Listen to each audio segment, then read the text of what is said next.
तो दोस्तों श्री रेणुका शुगर ने अपने क्वार्टर 3 के नंबर को डिस्क्लोज कर दिया है। तो चलिए देखते हैं क्या है क्वार्टर 3 के नंबर्स के अंदर। डाटाबेस क्लिप मिलियंस में दिया गया है, मैं आपको क्रोस में बता रहा हूँ।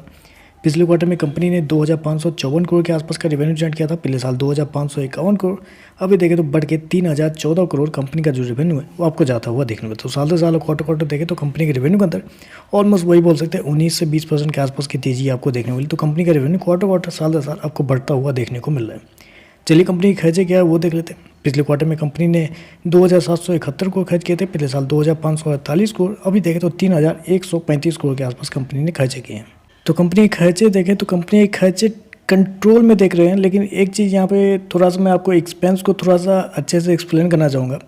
साल दर साल अगर देखें तो साल दर साल कंपनी की जो कॉस्ट ऑफ मटेरियल है उसके अंदर 50% के आसपास की तेजी है। जबकि कंपनी का रेवेन्यू देखें तो कंपनी का रेवेन्यू 20% के आसपास बढ़ा है। 20% रेवेन्यू बढ़ के 50% कंपनी का कॉस्ट ऑफ मटेरियल यहाँ पे आपको बढ़ता हुआ देखने मिला है। जबकि पिछले क्वार्टर से भी देखें तो पिछले क्वार्टर से भी कंपनी का जो कॉस्ट ऑफ मटेरियल है वो ऑलमोस्ट डबल होता हुआ देखने को मिला है। मतलब ऑलमोस्ट डबल, ऐसे कैसे हो गया? मतलब 3 महीने पहले जितना कॉस्ट ऑफ मटेरियल कंपनी ने लगाई थी उसका डबल कैसे हो सकता है? इतना महंगाई तो पिछले 3 महीने में बढ़ा नहीं है। तो यहाँ पे कॉस्ट ऑफ मटेरियल जो है वो बहुत बड़ा सरप्राइज यहाँ पे आपको देखने को मिला है। जबकि कंपनी ने कॉस्ट ऑफ मटेरियल तो बढ़ा ही दिया और इन्वेंट्री के नाम पे कंपनी को अच्छा खासा फायदा हुआ है। 992 करोड़ के आसपास का फायदा हुआ है इस क्वार्टर में।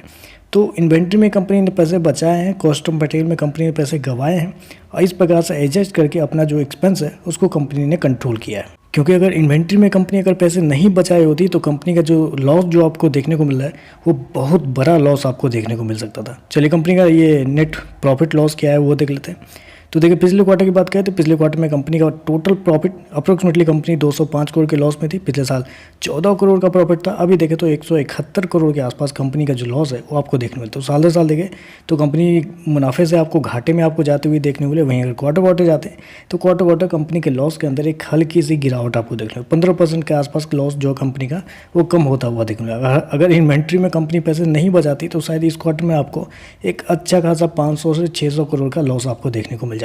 चलिए कंपनी का नेट प्रॉफिट क्या निकलता है वो देखते हैं।